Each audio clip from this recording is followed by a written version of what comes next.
Mise au point du secrétariat général de la SENCO sur les propos du vice-premier ministre Jean-Pierre Bemba à l'endroit de l'Église catholique en République démocratique du Congo. Le secrétariat général de la SENCO a suivi avec stupéfaction les propos ahurissants, discourtois et menaçants d'un ton martial du vice-premier ministre Jean-Pierre Bemba à l'endroit de l'Église catholique dans son interview à la radio Top Congo ce mardi 4 décembre 2024. Sans nous en cacher, ces propos belliqueux et truffés de contre-vérités nous ont paru peu honorables pour un homme d'État de son rang. Nous trouvons particulièrement indécent de parler des politiciens en robe. Pour rappel, parlant de l'Église catholique, le ministre des Transports et Voies de Communication a commencé par affirmer que le président de la République a accordé à chacun des 47 diocèses la faveur de bénéficier d'un montant de 1 million de dollars pour la contribution des œuvres caritatives et de développement. Une première dans l'histoire de notre pays, s'est-il exclamé. Ensuite, il s'est interrogé si les ouvrages financés ont été réellement réalisés, insinuant par le fait même que les fonds octroyés pourraient avoir pris une autre destination. Nous comprenons bien l'ironie cachée derrière une interrogation apparemment innocente.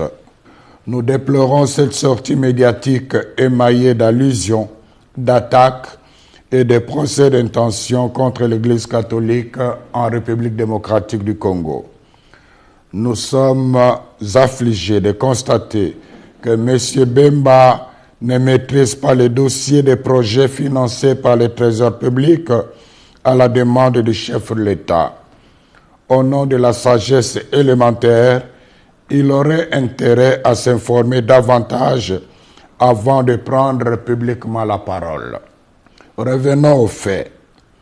La vérité est qu'il y a plus de 2 ans, à la demande personnelle et insistante du président de la République, conformément à la mise en application de l'accord cadre entre le Saint-Siège et la République démocratique du Congo sur les matières d'intérêt commun, le gouvernement de la RD Congo et l'Église catholique ont convenu de collaborer pour la mise en œuvre de projets sociaux et économiques à impact visible en faveur des populations locales à travers les 48 diocèses de la RD Congo.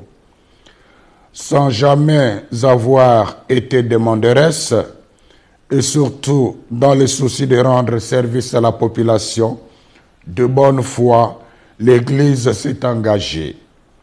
Auréolée de son expérience incontestable en matière de développement et des avantages de son omniprésence en territoire congolais, elle a accepté cette lourde charge en vue de contribuer au bien commun des Congolaises et des Congolais qui, comme on le sait, est souvent compromis à cause de la mauvaise gouvernance et de la corruption.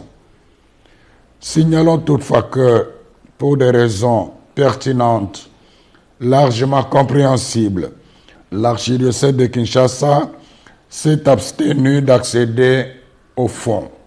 Dès le départ, le gouvernement congolais s'est engagé à mettre à la disposition des diocèses trimestriellement un fonds pour la mise en œuvre des projets retenus par chacun des 47 diocèses en RD Congo. Pour des raisons de trésorerie, il n'a malheureusement pas respecté l'échéance, mais il n'a pas renoncé aux engagements pris.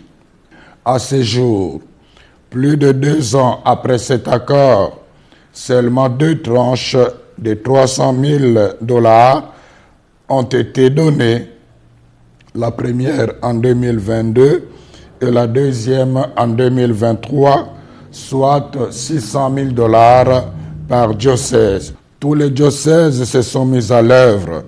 Certains ont même reçu la visite du conseiller principal du président de la République en charge des questions religieuses.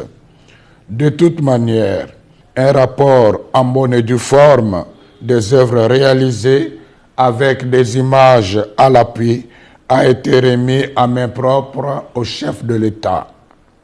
Celui-ci n'a pas caché sa pleine satisfaction. Une copie de ces réalisations a été donnée aussi à Madame la Première ministre.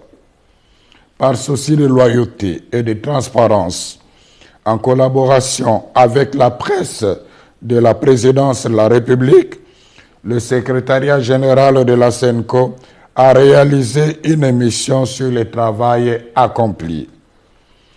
Toutefois, comme le rythme du financement n'a pas été respecté dans tous les diocèses, certains chantiers très avancés sont restés inachevés.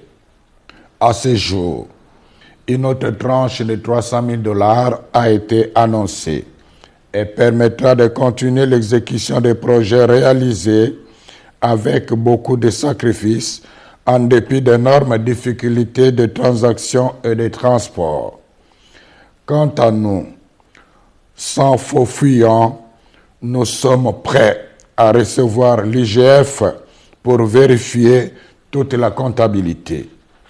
La SENCO avait dès le début prévenu les gestionnaires locaux de ces projets qu'elle ne couvrira personne en cas de malversation financière. Nous demandons au vice-premier ministre Jean-Pierre Bemba de rendre publiques les preuves de ces allégations de 1 million de $ mises à la disposition de chaque diocèse. En même temps, nous continuons d'attendre patiemment celle de la prétendue collaboration qu'il avait insinuée, sans foi aux yeux, de notre mission d'observation électorale avec les Russes pour pirater les serveurs de la CENI. Qui dans ces pays ne sait pas que l'Église catholique, sans l'aide de l'État congolais, dépense chaque année des fonds immenses pour réaliser les œuvres d'utilité publique comme les écoles, les hôpitaux, les routes, les ponts, les hommes de vieillards, les orphelinats, etc. Par ailleurs, nous avons apprécié que le vice-premier ministre, ministre des Transports et Voies de Communication, rappelle la mission des hommes de Dieu de rassembler tous les fils et filles de la RDC, de parler de la paix et de l'unité.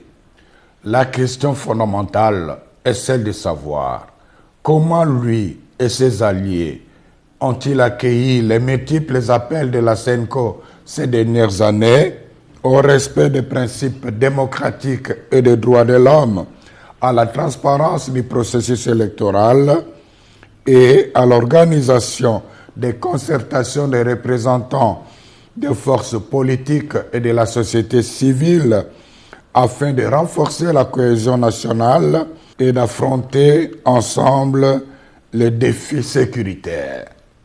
N'est-ce pas au nom de la même paix que la SENCO demande de ne réviser ni changer maladroitement et imprudemment la Constitution? C'est toujours au nom de la paix que la même Église catholique avait demandé au VPM Jean-Pierre Bemba de ne pas s'engager dans un conflit armé post-électoral. Conflit qui a fait plus de 200 morts, dont les enfants en uniforme en 2007 en pleine ville de Kinshasa. Où trouve-t-on la haine dans les messages de l'Église catholique? Nous réclamons les preuves tangibles. Aussi, faut-il rappeler qu'aimer quelqu'un ne signifie pas applaudir même ses erreurs. À cet égard, nous souhaitons ardemment que le vice-premier ministre Jean-Pierre Bemba se souvienne que l'Église qu'il vilipende avec dédain depuis un certain temps est la même dont il avait bénéficié de 2 précieuses visites pendant qu'il était en prison à La Haye. La vérité de l'histoire renseigne la sagesse, résiste à la frivolité du temps.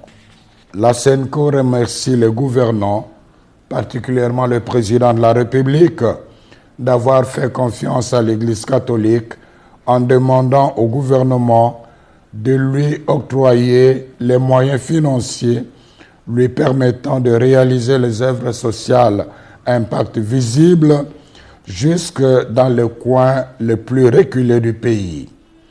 Quiconque croit que cet argent a été donné à l'Église pour acheter son silence et étouffer sa mission prophétique se trompe éperdument. C'est le lieu de rappeler au ministre des Transports et Voies de Communication ces sages paroles de Confucius, à savoir, si l'homme a 2 oreilles et une bouche, c'est pour écouter 2 fois plus qu'il ne parle. Puisse le Seigneur bénir notre pays et son peuple. Je vous remercie.